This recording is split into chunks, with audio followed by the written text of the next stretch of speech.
Hello, everyone. Welcome to the Croccast podcast. I'm your host, Nate, and today I'm joined by Phil Wolf of the Nephverse Initiative, Snakes and Stogies, Venom Exchange Radio, and probably some other stuff I never heard of. So, Phil, welcome to the show. Thanks for having me, man. I really appreciate it. So, want to tell us how you first kind of got into reptiles and kind of what led you up to this point? Yeah, I mean, very similar story. We all like dinosaurs. We all get a leopard gecko, the norm. But I started off keeping lizards predominantly because let's face it, mom wasn't into snakes. But there's that old thing of, well, when you're 18, you can have whatever you want. And then you turn 18 and you start to get whatever you want. And I originally was working at Underground Reptiles retail store right out of high school. And one of the things they have there is a venomous, display. It's like a corner of the store that has all venomous species on display. And one of the guys I was working with was like, "Hey, man, you really should, take some hours and lessons with some of the venomous guys because you're opening the store. You don't want to come in and God forbid something gets loose. You need to know how to handle it." And I thought it was kind of a whatever. And I started doing it, and I got hooked. And I've been keeping reptiles now for about 25 years, and venomous for probably 15 or 18 years straight. And it kind of snowballed, man. Just you meet like-minded individuals, you learn as much as you can, and it just gets better and better. So, what first got you into podcasting? Well, it's funny you mentioned that. So I never really was a podcast guy, and like listening to it. And I heard people have it. And I mean, I come from the days when everyone had the little tiny micro podcast playing Apple device that they put on their armband when they go jogging and whatnot. I don't even remember what the heck it was called. But I liked radio. I liked radio shows. And everyone was like, well, dude, you like radio shows. Like, you should listen to podcasts. It's like a radio show, but you can listen to it anytime you want. You can pause it, whatever. And there's a ton of reptile ones. So I started listening, and, I found NPR, found a couple other ones. And then I stumbled across the Herpetoculture podcast. And I actually found the Herpetoculture podcast on Instagram. And I had messaged, I didn't know it was Justin at the time, but I had messaged Justin Smith. And I was like, "Hey, man, I love what you're doing. I'm becoming a fan, and him and I started chatting. And, I like cigars. He likes cigars. I like snakes. He likes snakes. And we started talking, and we started talking on the phone, and we became really good friends. And we were having these crazy in-depth conversations about everything, husbandry and breeding. And I mean, you name it, we talked about it. And 2-3 hour long conversations. I mean, I'm in South Florida. He's up in, South Carolina. And he had the Herpetoculture podcast with Jake, and it was doing great. And he's like, "Hey, man, why don't we do an Instagram live? And that way we can still have our conversation, but there's a lot of good stuff we're talking about, whether it's coming out of us or it's conversations that people might want to join in on." And we tried to do Instagram live and it just didn't work. And we're like, you know what, let's just make another podcast. And we called it Snakes and Stogies. And we figured, let's do a live show where we can talk a little bit about cigars and tobacco. And then the rest of it will just be a live podcast talking about whatever. We can bring guests on and just have fun with it, make it more of a relaxed show and not so much a straight up, interview or documentary style, whatever. It's just a relaxed, chill, talk about snakes, reptiles, amphibians, whatever, have a cigar. And it just snowballed from there, man. Yeah. So, And I'm guessing that's what kind of led into Venom Exchange Radio then? yeah, absolutely. So, yeah, I'm good friends with the NPR guys as well.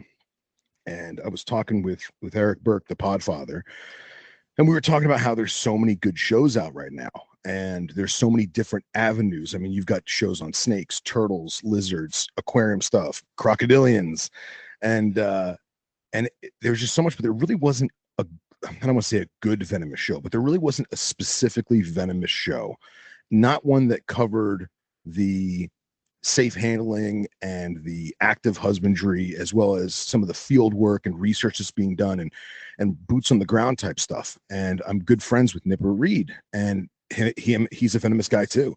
And him and I were like, look, let's just do it ourselves. So we decided to start the Venom Exchange Radio. And we've got 9 episodes out right now. We've only been doing it for about a year, and we've tried to put out an episode every month or so. But it basically is just that. It's focusing on venomous keepers, venomous researchers, just venomous enthusiasts, and not just snakes. I mean, lizards, heliderms, and the like, as well as arachnids, spiders, scorpions, all kinds of stuff. So We're hoping to have another episode probably in the next month or so, and just keep on trucking.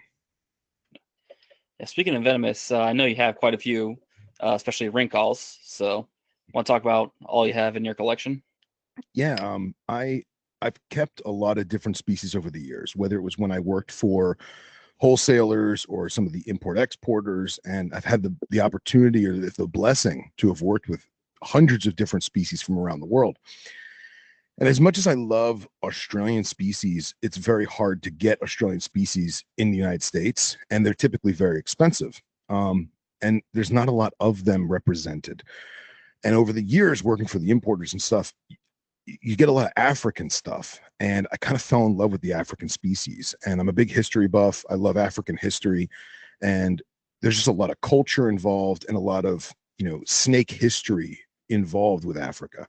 And my good friend Henry Martinez, he told me, he's like, look, man, you've got all these different species. You really need to focus on a locality, or focus on some 2 or 3 species that you really, really like, and that you could really focus on them and still have your other stuff, your odds and ends, but really focus on that. So over the past, I'd say 2 years, I've basically weeded out my collection so that everything is from the African continent and the Middle East, because I also have an affinity for the Middle East.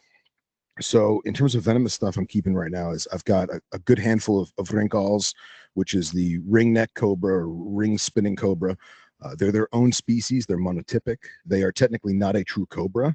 They're in their own, genus. And I really love them, man, because they're such a unique individual animal. They're a keeled, scaled snake, so they're rough in texture. They can handle cold temperatures. They can live at higher elevations. They have a hood like a true cobra. And they stand up and do the whole cobra dance, but they're not a cobra. They don't get very big. They only get about 3-4 foot, and they're live bearing, which is incredible. So you don't have to think about eggs and all that jazz. And they do spit, and it's a very rudimentary system of spitting. They're probably the oldest of the spitting cobras. I think it goes back 14 million years is where they got it at right now. Don't quote me on that. It doesn't have They don't have the ability to really aim so much as it is toss. They kind of rear up and strike, and as they strike, they throw out that venom. And they have really good accuracy. They're very, very good accuracy. Don't think that they don't. But it's just a very unique species of animal that's endemic to South Africa, and I've fallen in love with them. So I've got a good group of them. I've got some betta species, some puffs, gaboons. I have several other species of cobra. I've got Ashes cobra, Ethiopian cobra, which is technically the same genus and species as the Egyptian. I've got a Nubian cobra. I've got some Atheris, Swamangera, and Chlorecus. I've got a large group of cerastes, the desert horned adders, desert horned viper, whatever you want to call it. I've got some pygmy rattlesnakes that are from my home county, Palm Beach County, which is pretty cool. And I also have Pseudocerastes fieldi, which is I guess you'd call it a Fields viper. It's a Middle Eastern viper. They're the cousin to the spider tail. So anybody who's watched National Geographic and have seen the spider-tailed viper, this is the non-spider-tailed Israeli version. So, and that's really, other than a Gila monster that I have as kind of a pet, that's pretty much covers the venomous I'm keeping right now. I probably forgot something. So yeah, listening to THP and Venom Exchange and all that stuff. Also, something you probably recently got that I want to talk about is burrowing asps. Yes. Oh my gosh, how could I forget the stilettos? Wow, it's been a long day, man. My apologies. So yeah, I've always had an affinity for the genus Actractaspis, which is the stiletto snakes, or they call them mole vipers or mole asps. This is a unique species of fossorial snake that comes from the African continent and some of the Middle East. And they're very unassuming. They're small, drab in color, blacks and browns, and they're fossorial. They live underground. They're very, very opportunistic feeders. They mostly eat on small skinks, some frogs, and the occasional mammal. But they're very, very cool because their fang system and their venom delivery system is unlike any other snake on the planet. Their fangs are actually hinged at the sides of the mouth. So the fang slides out the side, and there isn't so much a biting motion as it is a stabbing motion, hence the name stiletto snake. So you have this small underground snake that is using rodent burrows and lizard burrows and finding its prey stabbing it with its little stiletto knife that it keeps in its sheath, and then consuming the prey. I find them absolutely fascinating because there's very little to no research done on them. There's lots of literature talking about some of the physiology and species identification and describing different species from around the African continent, but there's nothing known about their general, well-being in the wild. There's nothing on breeding. There's nothing on, they're obviously egg layers. Nobody knows how copulation goes. Nobody knows how long the eggs incubate for. People have done it. People have hatched out eggs, but it's a very, very unique species that gets forgotten, or genus, excuse me, the genera that gets forgotten. And there's a lot of people doing research with their venom for both pharmaceutical stuff, evolutionary stuff, and producing antivenom, because it's one of the most how do I phrase this? It's a group of snakes that is responsible for a large majority of bites in Africa. And because of the way the venom is designed, it is essentially a digestive enzyme. It just eats away flesh and muscle and bone. And up until recently, there was no antivenom. So basically, you had to do symptom monitoring in the hospital and make sure that the symptoms and the overall well-being of the human are taken care of, and kind of just let the venom do its course as it rots away your finger or your hand or your toe or your foot. So there's a lot of people in Africa that are suffering because of these snakes, because we really don't know that much about them. So I figure if I have the opportunity to study them at home in my small little layman way, I'm going to try and have fun with it, So that's my new quest. Yeah. So switching a little gears a little bit from your venomous to your other big thing, the Nephros initiative. You want to talk about knobtails? Yeah, absolutely. Knobtails are great, man. So knobtails are a group of geckos from Australia. They're endemic to Australia. There's several different species within the genus, and they're unique to other geckos because they have a distinctive knob on the end of their tail. Lots of people like Australian stuff. I love Australian stuff, but knobtails have always held a special place in my heart. I've always wanted them. And as a kid, I was like, man, they're really expensive. I don't know if I can do it. They're kind of at like, a higher echelon of keeper. And then I became an adult and I was like, wait a minute, I am a grown-up. I can do whatever I want. Let me try and buy some geckos and see how it goes. And I did. And then I realized that there's not a lot of information out there, and that many of the keepers especially in North America, they were kind of bogarting the husbandry and bogarting in reserving the knowledge for themselves or their friends, and they weren't spreading it. So I decided to make an Instagram page called knobtails.ig to kind of show people all the animals in the wild, show the geckos in captivity, showcase some of the breeders, and to try and share some of that knowledge to the best of my ability as I learned as much as I could, to kind of help people so they wouldn't necessarily have to go through some of the painstaking things that I had to go through. And so far it's been going for almost 4 years now, and it's just been a lot of fun. Geckos are adorable and they're fun, so why not? Yeah.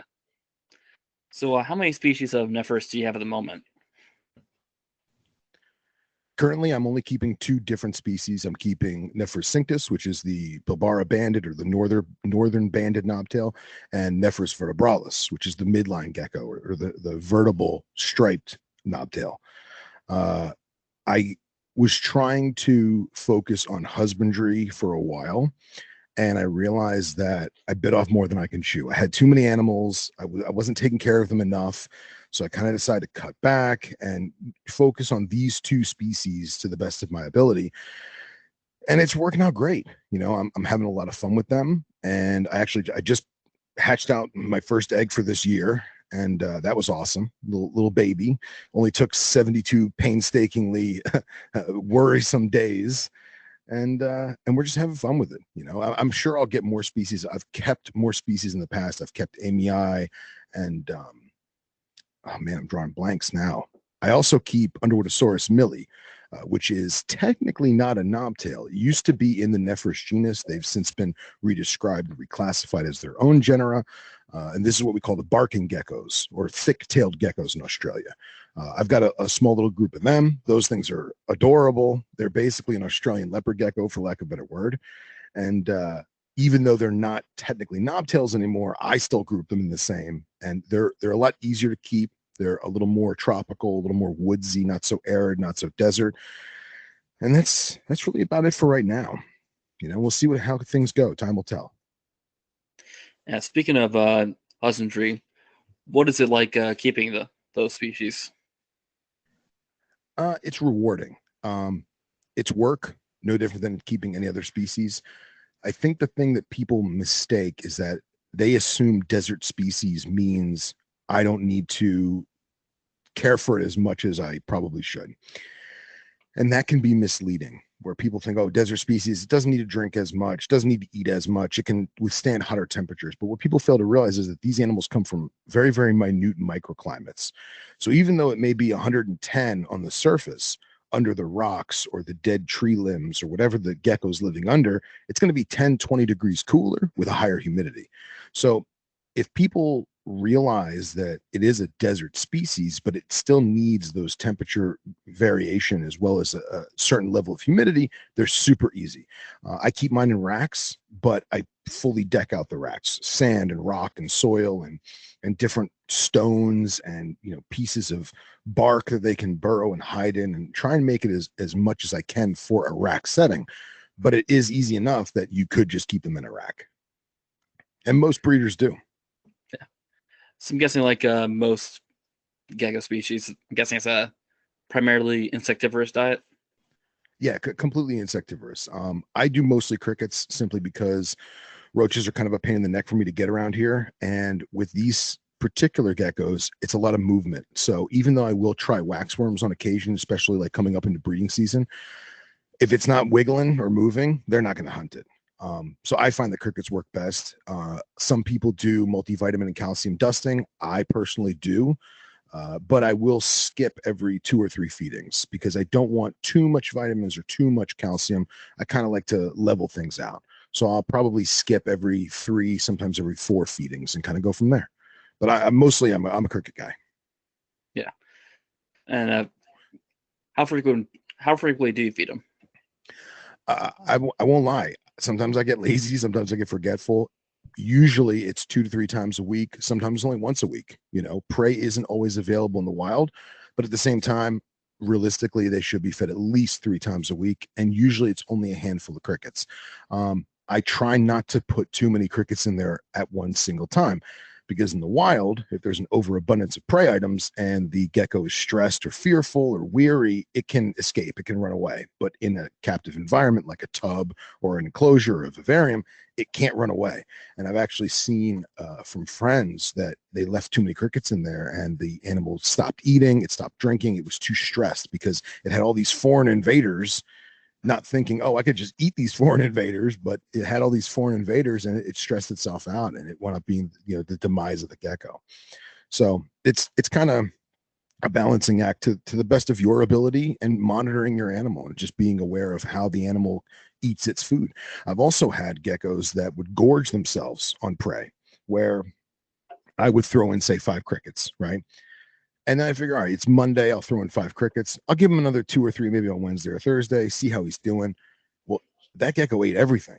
And then after 6, 7 days, it would actually regurgitate. The best way I could describe it is like an owl pellet, basically undigested cricket parts in like a little nugget. And I realized that it's gorging itself because it has no idea when its next meal is going to be. But at the same time, it's too much food, so it winds up throwing it up. And now you've got an even bigger problem because it's throwing up that good gut bacteria, and you're basically starting from scratch. So it's a balancing act. You got to monitor your animal and keep tabs on it and kind of weigh out how it goes. Yeah, that's kind of reason I kind of avoid smaller geckos. Just a little bit. It doesn't take too much to kind of offset their balance, so to speak. Yeah. You just gotta be mindful of your animals, and it may not be for everybody. They're definitely not as, I don't want to say they're not as hardy or not as bulletproof as some of the other species like leopards and fat tails, but they do require more attentiveness than most other terrestrial geckos. Yeah. So, are there any planned additions to your collection in the coming future? No, right now I'm kind of focusing on setting up more vivariums. I've usually been in the past, I've not been a decked out vivarium kind of guy. I try to make the husbandry as close to naturalistic as I can, but I've never gone full bioactive. I just started dabbling in, cleanup crew, isopods, springtails, that kind of thing. And I really want to expand on that. And I feel like there's not a lot of, I don't want to say bioactive, but for lack of a better synonym, there's not a lot of bioactive enclosures for arid and desert species. And since that's the majority of what I'm keeping now, I really want to try and experiment with different kinds of sandy soils, different kinds of stone, maybe even some kind of drainage layer. So if I want to simulate a rainstorm or a yearly or seasonal monsoon, I can kind of do that. I also really want to dabble with different kinds of arid plants. So many people, we go to Petco, we go to on Amazon, and we buy these rubber succulents. Well, why can't I try real succulents, real live succulents? I'm doing certain mistings at certain times of the year in certain frequencies. Most of these arid animals, they are drinking dew. Like for example, the Cerastes, I only give them water. I only present them with water every 3 to 5 months. And what I'll do is I'll remove the animal from its enclosure. I'll put it in a tub, and then I'll give it a water bowl and kind of like show it the water, and they get their fill. They drink and drink and drink, and then I'll put them back because I don't want too much humidity. I don't want the viper to knock its water bowl over, fill the entire enclosure with wet sand, and now you're grooming bacteria and you're just producing in excess levels of humidity, which can lead to hardcore respiratory issues and the like. So I really want to dabble with humidity options in an arid environment, learn more about how to replicate morning dew, and kind of figure out a better way of keeping arid species opposed to just being on sand. Yeah. Yes. So, you live in Florida and you have a venomous collection. So, what was it like with the regulations down there? It's very strict. It's becoming more and more strict every few years. The system that Florida has in place, I think, is a very good system. Unfortunately, when you give an inch, they oftentimes will take a mile. And back a few years ago, probably say 2014, they changed a lot of the laws. So essentially, the current regulation is you need to apprentice or intern with a venomous handler for a minimum of 1,000 hours per group. And there's currently 4 groups: colubrids, elapids, vipers, and heloderma. Now, one might say 1,000 hours of hands-on experience with heloderma is immense overkill, right? There are people that would disagree with that and say, no, I think you should do it, blah, blah, blah, blah, blah. Well, I like the structure of it. I like the fact that there is a license. I like the fact that there's annual inspections. I like the fact that your caging requirements and your room has to be up to code to prevent escapes and the like. But it can make it very, very difficult for someone to find a mentor or to find a facility to train at and to learn from, because now everyone's apprehensive. And I don't bring people over my home anymore just because the liability is too extreme. And I essentially have to add that person to my license. And now what they do comes on me. So in the past, Underground Reptiles had a wonderful training program that I actually taught for about 10 years, where we would let people come in, get their hours, and then kind of go from there. I plan on starting that back up again. I don't know when. We've kind of been talking about it for about a year or so, just because COVID kind of shut things down.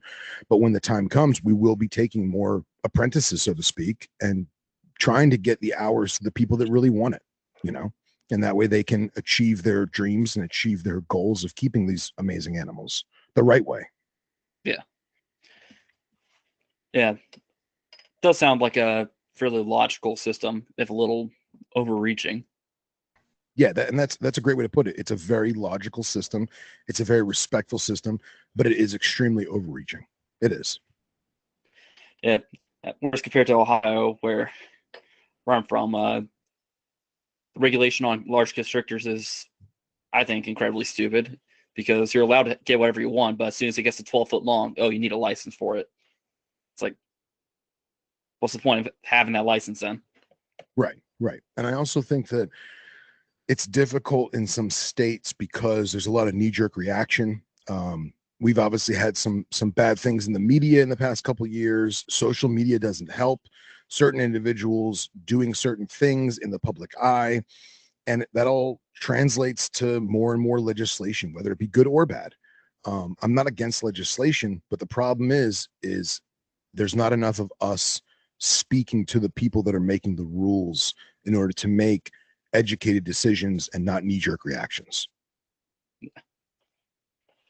So, are there any group of animals that you haven't really worked a lot with that you do want to work with in the future? Yeah, I've really got a hankering to get Angolan pythons. They kind of fill my African needs, you know. My good friend Casey Canna, he has a pretty good group, so he's raising them up. So hopefully, you know, he'll be able to produce in a year or two, and I feel like by then I'll probably be better set up to take on a larger snake like that. I also think there's more animals that I have worked with in the past that I'd like to get again. Moroccan cobras being one of them. I'm a huge fan. I haven't had them in probably a decade, and I really would like to get back into it because less and less people are breeding them. Morocco's close to export, so the only real way to get them is captive bred stock, which it's fine. It's just now I feel like there's new generations that are not producing things or don't know to produce things, and that's kind of the stuff I want to focus on. I'd like to get more Bitis species, some of the dwarf adders. The problem is price tag, man. They get really pricey, especially in North America.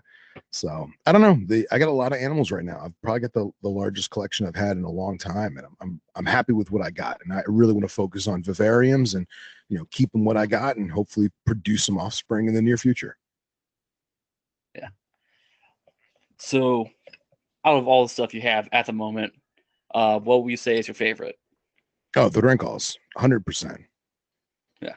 Yeah, they're too cool, man. And prior to the animals that I've been working with for about 2 years now, the only ones I'd ever had were what we call central locality, or like, you know, Johannesburg, Pretoria locality, which is a slate gray or dark gray, almost black coloration with white bands on the neck. And now I've actually got the ability to have some of the banded types from the Eastern Cape as well as from KwaZulu-Natal, and just they're carpet pythons with hoods, man. They're gorgeous. They're black and yellow and orange and sunsetting to the hood pattern, and they're just incredible looking animals, and they're a grassland species. So I don't have to worry about humidity too much. I do have to worry about ventilation, and I like the fact that they don't get gigantic. You know, like I've got a 7-foot Ashes cobra, and like that thing's a runt.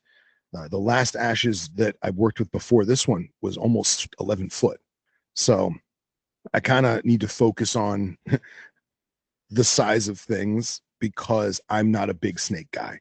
So things like water pythons, which I have, love them to death. I get the python feel, I get the python fun, but they don't get gigantic. And I feel like that's a very big appealing thing to me with the Wrinkles, is because they only get 3.5, 4 foot on average. Yeah. Yeah. This is going a bit back in the conversation, but you're talking about how Wrinkles were probably like the first snakes to evolve the ability to spit. I remember seeing a PBS Eons video about snakes developing the ability to spit, and Yeah, if that was the everything, one with the paper plates faces that they had on a stick.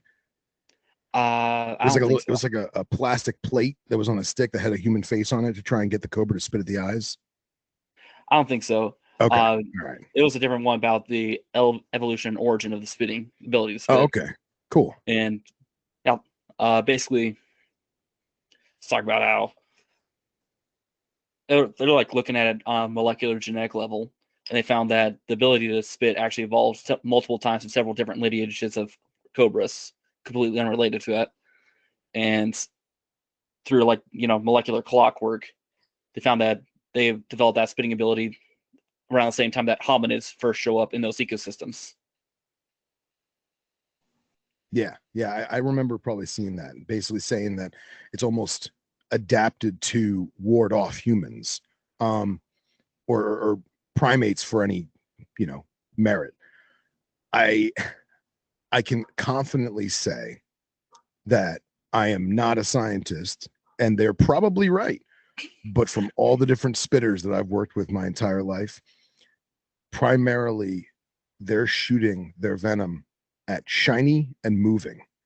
So, for example, if you've got your head and you're looking around and you're bobbing and weaving like Muhammad Ali because you're worried that you're going to get blasted, what's shiny and moving? Well, your eyes are shiny, your protective glasses are shiny, your face mask is shiny, and your head's moving because you're looking around trying not to get shot in the face. So I feel like there's a lot of research that still needs to be done, but I can totally see where the facts and the evidence are there to support those findings, if that makes sense. Yeah. So you mentioned you have some pygmy rattlesnakes from the county you're in. You want to talk about Palm Beach County. Yeah. What are those like? They're fun, man. They are just big enough to make noise, and we jokingly call them the the wiggling sprinkler, because if you've ever been outside in summer and your sprinkler goes, it's that same sound, but this time you're walking out in the glades and the sand hills and the sugarcane fields, and all of a sudden you hear a sprinkler. Well, it's not a sprinkler. So it's pretty cool, man. And I like pygmy rattlers because they're incredibly pretty. And I don't know if there's a book out. I can't remember the name of the book. I think it's on pygmy rattlesnakes, but the dusky pygmy, which is the southernmost species, which is what we have, which is Cistris malarius barbari, excuse me. It's believed that all rattlesnakes evolved from them, which is crazy to think of. You look at something like the eastern diamondback being one of the biggest venomous snakes in the world, or you look at something like Aruba Island rattlesnakes or Great Basin rattlesnakes, or even some of the South American neotropical stuff, the Dorissus complex. These are massive animals. And to think that in theory, they may have evolved from our little tiny Florida, little sprinkler, I think that's fascinating. And I really like the fact that I have venomous pit vipers 30 minutes from my house. It's awesome. So I've kept a lot of local stuff over the years, and I realized, what? I got a lot of local stuff. Let me find some choice pygmies. So me and the girlfriend, we go out to the cane fields probably once a week, and I've got a couple dirt roads that are public access roads that go in between agricultural lands. And I was very choosy in selecting my pair, but I've got what I would perceive to be an unrelated pair of dusky pygmy rattlers from Palm Beach County, and they're just fun. They've got these crazy rust red, orangey saddles on their back and these jet black raccoon masks on their face. They're just a fun animal, man. They're gorgeous. I love them. Yeah. So speaking of the cane fields, you mentioned you go herping like once a week or so. Outside of your local herping, have there been like any really cool places outside of your local area you've gone herping? Oh yeah. I've been to Arizona a few times. Excuse me. I've been to Arizona a few times. I've been to West Texas. I've been to herping in Georgia, all over Florida, South Carolina, North Carolina, parts of Virginia. I'm actually originally from New Jersey. I moved here when I was very young, and I go back to visit family. And I've herped East PA, but hands down, I think of the places I've been, with the exception of Florida because it's home, I think Arizona is probably my favorite, just because you have so many different species and of both lizards and snakes and amphibians. I was just out there with the NPR guys, and I've found a canyon tree frog.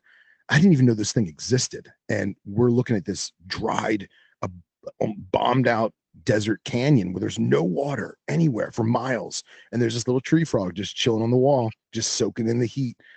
So I think Arizona is probably my favorite.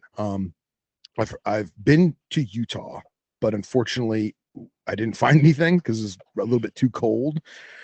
But I know I definitely want to go back to Utah. I definitely want to go back to West Texas, and I'm dying to go to Africa, the Middle East, Australia. I've got a lot of crazy trips planned on the horizon that I don't want them to just be delusions of grandeur. I want to fulfill it. And I think having podcasts like the one I'm on right now is super awesome because we get to chat with so many different international people and make international friends. And that only helps with the herping. So. Yeah. been up to Utah once. About the only thing I found was some few different small lizard species and a couple of Great Basins. So, That's cool, man. That's awesome. That's super cool. Love those basins. yeah, pretty cool snake. Very, Like you very said, cool snake. like you said, hefty. Oh yeah. And those Utah lutosis, man, the contrast in color is so dynamic. You know, these rich velvety blacks and browns over top of the creamy sandy, you know, base colors. Just lutosis is awesome. They're top of my list. Yeah. So, is there any species that you want to keep that you haven't kept before? There's a lot, man. There's a lot. Not to sound like I've been there a lot, but I had the blessing of working with a lot of species over the years, whether they were mine or for sale or somebody else's or whatever. But the two species that pop into mind are both Middle Eastern. One of them is the Boya palestinae, which is the Palestinian viper. I'm dying to get some of them. I think they're absolutely gorgeous. This big, heavy-bodied viper from extreme eastern part of the Mediterranean. And coincidentally, Walternesia aegyptica, which is the desert black snake or the Israeli black cobra. It's a species of a lapid that has a very small hood. They come from the Saudi Peninsula up into Israel, the Negev, Sinai, and into eastern Egypt. And it's basically the indigo of the desert. It's a highly toxic, neurotoxic venom. It isn't a lapid. It's in the cobra family or cobra clade of animals, but it's extremely elusive. It's very, very secretive. It only comes out crepuscularly and to hunt during the night. And I really would love to get my hands on some of them. I think that would be really, really cool to do a big bioactive arid desert vivarium, try and make it as Negev as I can. And I think that would be a really cool species to keep. Yeah. And now you mentioned you have a Heloderma, Gila monster, and you also have a ball cap with a Heloderma on them. So, and I've worked with quite a few Heloderma in the past, so they have a special place in my heart. Nice. But you want to talk about keeping those things? Yeah, I originally wound up getting I worked with almost every species of Gila except for the Guatemalans. Those are the only ones I've never seen in person, and for obvious reasons, highly protected. But originally, when we were doing the training hours underground, when they broke up all the different hours of venomous, nobody had a Gila monster to work with, and these guys and gals, they wanted to get their Gila hours. So me and two of my buddies said, you know what, let's just split a baby. At the time, they were about $1,000. And it was like, let's just split a baby 3 ways. We'll keep it underground. It can be our training lizard. And we named her Ophelia. And Ophelia's been with me for, probably 12 or 13 years now. And she started off just being the training lizard, teaching people how to double hook the right way, how to support the lizard's body so there's no, spinal issues and keeping everyone safe and not stressing the animal.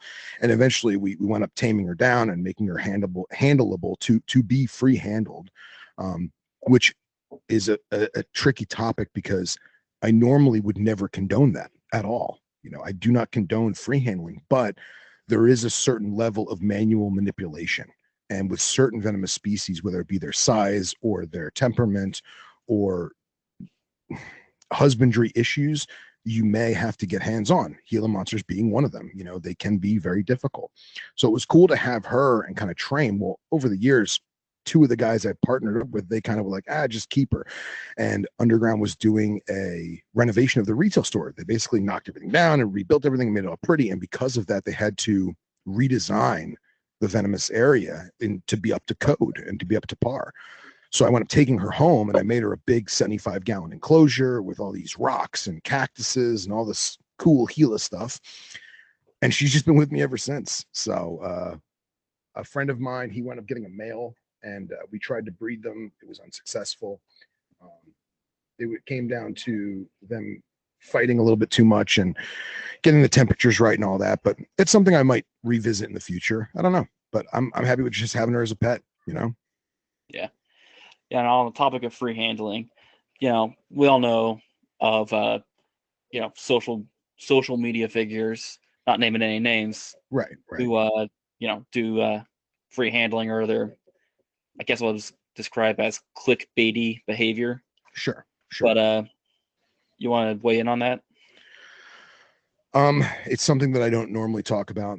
I try to basically stay under the radar with that stuff. I feel like people should be allowed to do what they want to do, but the problem is that they're doing it publicly, and it casts a bad shadow on other avenues, other venues, other philosophies of our reptile culture.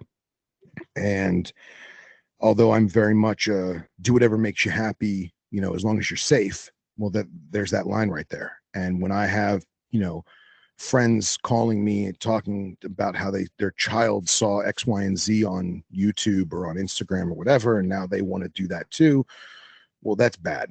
And I think that there's a certain level of professionalism that needs to go into it. The problem is that's not what the majority of people want to see. And the majority of people being non-herpers, non-keepers. So it's a very difficult topic. Like I said, I don't like covering it too much. I don't like really commenting on it. But I feel like it can be done extremely better. But people are going to do what they want to do. The only thing that we can do is try and educate people the best we can, and promote safe handling and promote safety overall, and just go with it. Yeah. So, with your podcast, is anything exciting you have going forward in the future with those podcasts? Yeah, absolutely. We've got some really, really cool guests lined up. A lot of international guests, which makes it difficult because of time zones. If it's 7 a.m. for me, my co-host Nipper, he's in London. If it's 7 a.m. for me, it's 2 in the afternoon for him, and then 10 o'clock at night for Australia. Or if it's, the middle of the night for us, it's the next day for, India or Japan or whoever we're talking to. So we have some really cool international guests on the horizon. Our next one's probably going to be Scott and Ty Iper from Australia. They have a brand new Elapids book that they just came out with. Yeah. So we're going to try and have them on. And we've got some awesome people that are keeping some awesome animals. Yeah, I tried to get in that Lapid book, but they're all sold out. So yeah. I received my copy, and it's a light read. It's probably about 4 inches thick. So, also, any cool guests you got lined up for Snakes and Stogies? Yeah, we've got some breeders we're going to show off, some carpet people, some colubrid people. Going to try and get more arachnid and arthropod people, because I feel like both in Snakes and Stogies as well as the Venom Exchange Radio is that when we talk about, herpetoculture, we're primarily talking about reptiles and amphibians, but there's a whole group of people that also keep arthropoda, and there's a lot of spider people, there's a lot of scorpion people, there's a lot of centipede people, and the like, camel spiders and cave spiders, whip scorpions, vinegar runes, you name it. We're gonna try and bring that to the table as well, and kind of get as well rounded as we can, because we're all herpers. And let's face it, if you're looking for snakes and you find a scorpion, it's equally awesome. If you're looking for turtles and you find some fishing spiders, like, that's awesome. Why not? It all kind of coincides. Do you keep any arthropoda? I mean, other than feeders? No, not anymore. I'm a very big scorpion guy. I used to keep probably around 100 scorpions, and most of them were in the Boothid group, or Boothid clade.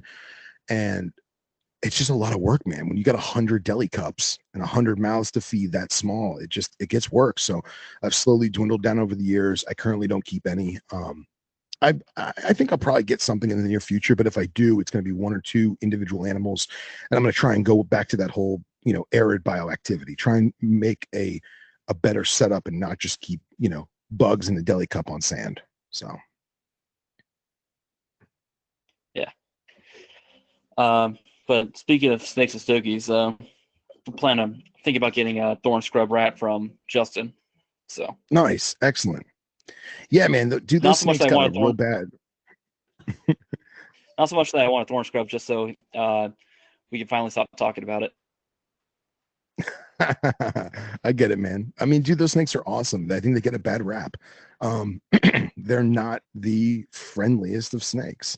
They are very, very defensive, but with patience and keeping the animal calm. I know people that have like 5-6 foot ones that are every dog tame.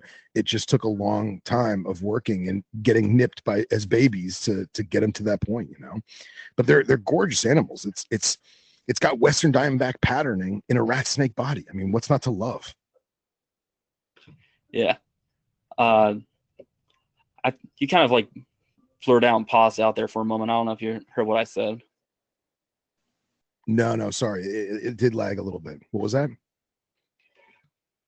I was talking to him about it, and he's talking about price, and I was like, really, that much for a butch corn snake, more or less?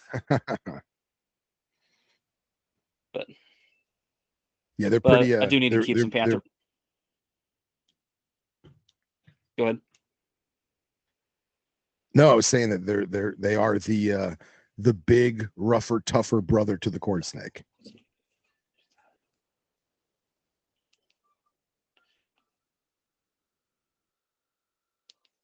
All right, that should fix the problem right there. I think you know what the problem was. So, all right.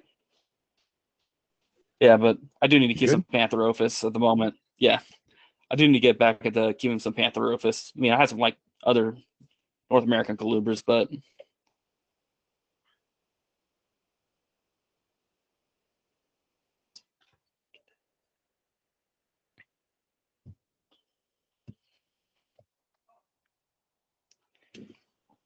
so outside of venomous, what's some non-venomous stuff that you keep?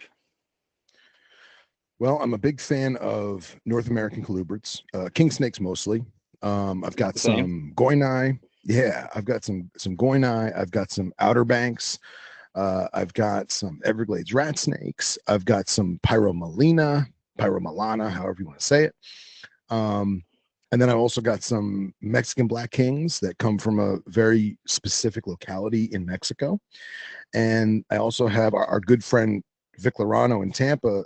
Myself and Billy Hunt got together, and he produced some amazing Honduran milk snakes that are very, very unique in color and pattern. So we kind of like dispersed the clutch amongst the three of us, and we're working with them. So I'm really excited about those two.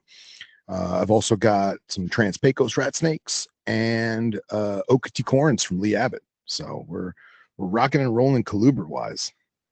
Yeah, I used to work with a pair of Trans-Pecos rats back in my college days, and they're pretty fun snake. Yeah, man, they're great. Great. I also like sassy. Yeah, ours weren't really. Ours are actually pretty good handlers, but I guess they're kind of the exception to the rule. Yeah, no, mine doesn't bite me, but it's always looking for the next meal.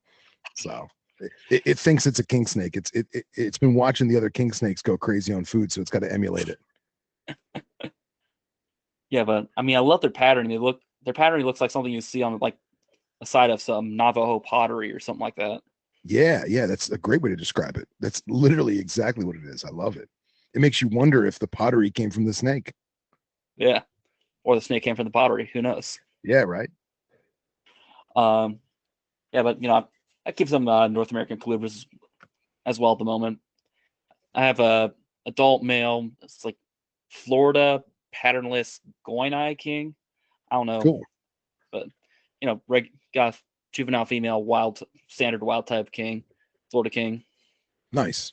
Got a pair of gopher snakes. So don't know the exact locality. I'm not that skilled with them. I just saw they're like $150 for the pair, so I just bought it up. But sure, man. Hey, dude, gophers are awesome. Love gophers. Yeah. And let's see what else. Honduran, juvenile Honduran milk snake. So cool. Yeah, man. I'm a big fan of Hondurans. Yeah. Yeah, it's kind of fun, doing this podcast and talking to a lot of people who have, really large collections. And here I am with like not even 20 snakes. I'm like, oh, hey, little me. No, man, you can't look at it like that. It's you have what you have, and you love those animals, and nobody says that the more snakes you have, the cooler you are, or whatever. I think that there's been times in my life when I only had 3 snakes, and I think that you work with what you love and you work with what you have, and if you want more and you can swing it, whether it be financially or because of space or what have you, or time, then rock and roll.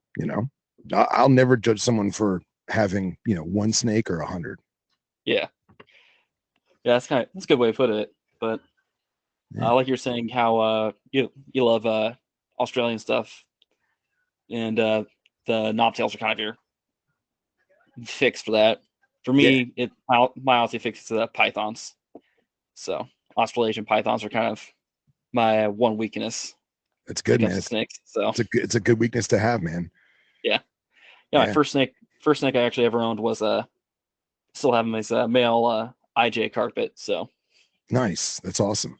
I love IJs, man, and they're the only carpet we can still get fresh blood into the hobby. So I think in the next 5 to 10 years, there's gonna be a lot more really, really cool IJ carpets coming out. It's gonna be awesome. yeah, I just picked up a juvenile female, so hopefully a few years from now get some eggs pumping. Nice. It's the way to do it, man. I love it. I'm definitely Team Morelia. Yeah, but let's see here. What else I have? I have a adult female diamond carpet that going to next few weeks going to take over to my friend's place to put it with his pair. Oh, cool. Very So, cool. and let's see here, got a pair of Eastern Stimsons that I just looking at her last night. The female looks like she might be ovulating. That's at least how it Excellent. looks. But Excellent. Yeah, man. and Put them together. See what happens. yeah, and let's see here. Oh yeah, can't forget the scrubs. I love scrubs. So Excellent. Excellent. I actually I had aspirations of doing a lot of scrub projects, and hindsight, I'm glad I didn't, because I feel like my eyes were bigger than my stomach, and I realized that I'm too short and stocky for long snakes. So I'm gonna stick to my little guys and be content with that. yeah, keep stuff with a similar reach as you, so to Yeah, speak. exactly. You got it. Yeah. But then rounding out my collections here, got a pair of Dominican red mountain boas, and That's awesome. yeah, originally bred by Paul Bondar, and they're like a really like high red bloodline, like lot, like when they say red, they really do mean red. So That's great, man. Those are awesome animals. Awesome animals. yeah, and uh, just a random black and white tegu and a trio of juvenile smooth front caimans. So Yeah, I that's heard. I heard you on. I was just listening to your episode with Daffy, excuse me, and dude, that's awesome. You got a trio of caimans, man. That's so much yeah, fun. Awesome little water lizards. I love it. yeah. Only crocodile you can keep in Ohio without a permit. So Yeah, actually, one of my worst bites I've ever taken was entirely my fault, and it was on a 4 foot smooth front. And what I was doing is ooh, I was holding the animal by the head and supporting in my right hand, and I was supporting the back end with my left hand. And it was in a big, like 120-gallon tank. And I had just cleaned the tank. The tank was immaculate. And I go to put the caiman in the tank, and I loosen my grip just enough for it to swing around and grab all 4 fingers on my right hand. And it wasn't trying to hurt me. It was kind of like, hey man, let go of me. yeah, And it just gave me a quick little pop. And the worst part was, it wasn't the pain. It wasn't that I got bit by a crocodilian. It was the fact that now the water was ruined because it had all my blood in the water from my hand. And I had to take the lizard out again, drain the whole tank again. So yeah, yeah. But crocodilians are awesome, man. I yeah, love it. yeah. I would not want to take a bite from a 4 foot Paleosuchus, especially a Trichinatus, Yeah, because they got yeah. those laterally compressed Xiphidonic teeth, so it's a little bit sharper bite. Oh, dude, it was like 30 needles in my fingers at once. It was rough. Yeah, So Yeah, look at the bright side. At least it wasn't a 12-foot gator. Yeah, exactly. 100%. 100%. So Yeah. But outside of that, how much work do you do with crocodilians? I avoid them like the plague. Wise man. Yeah, I've played with a lot of different species. Not played. That's a wrong word. I've Yeah. worked with several different species. Um, Most of them were in a zoo style capacity, whether it be private breeding facilities or non-accredited facilities, I should say. And I realize that it's just not for me, man. I respect them. I love them. I think they're incredible, and I give kudos to guys like you that really put their heart and soul into it.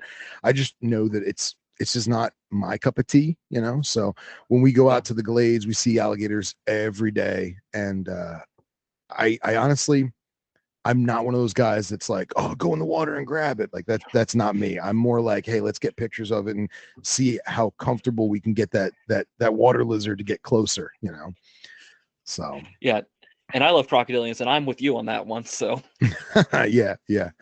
But I've probably worked with alligators more than anything else. I used to do a lot of presentations with animals, college lecture halls, summer camps, bar mitzvahs, whatever you want to call it. And so I've got a lot of alligator time under my belt, but everything was under 5 foot just because you got to be mobile with it, and it was easier. So yeah. Uh, in terms of lizards, do you keep anything other than the knobtails? yeah, I keep Rhodesian girdle-tail lizards. I'm a huge Cordillidae junkie. Me and my buddy Marcus, we've probably had 8 or 9 species over the years, including small gigantus. And I realized that if someone's going to work with Cordillidae, it really is a group of animals that you really need to focus on, because even though the things are damn near bulletproof, in order to take care of them properly, they really need attention. So right now I'm only working with the one species. I've got I think it's two. Hold on, there's 3 of those. So yeah, it's 2.2. And 3 of them were ones I produced. They're holdbacks.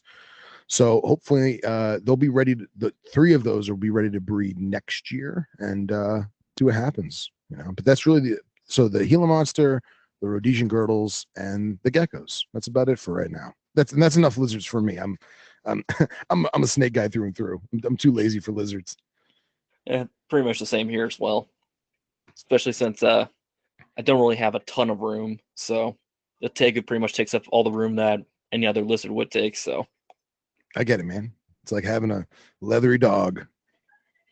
I wish he was as nice as a dog, but he's just so food aggressive. Basically, whenever I go in to feed him, he starts jumping, and let's just say the height and trajectory of his jumps, he leads to a very high probability of him grabbing onto something very sensitive. So I can imagine. That's so very, cool, though.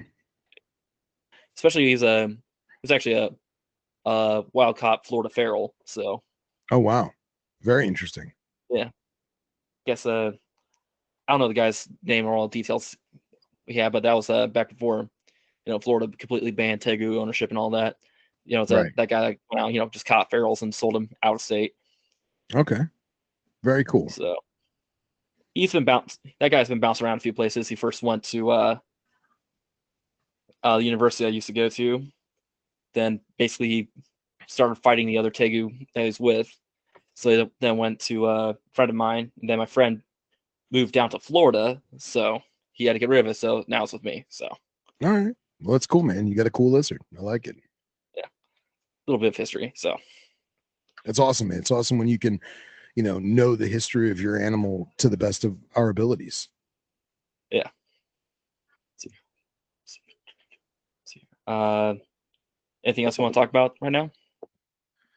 I mean, yeah, man. I think that your podcast is great. I love the eclectic group of guests that you've had on. You've had some great individuals, some private keepers, some scientists, some old school herpers. I think you're doing a great job, man. Keep it up. Thanks. Yeah, I appreciate you having me on. And so, and people are looking for you. Where can they find you at? You can find me on Instagram. That's probably the best way. It's knobtails.ig. And then there's also an Instagram page for Venom Exchange Radio. You can check out the Herpetoculture Network. We do a live show, Snakes and Stogies, every Monday night at 9 p.m. East Coast. And the Venom Exchange Radio as well can be found anywhere that you get podcasts, Apple, Spotify, Google Play, whichever your podcast selection of choice is. So, all right. Well, thanks for coming on. Thanks, man. I appreciate you having me. It's been my pleasure.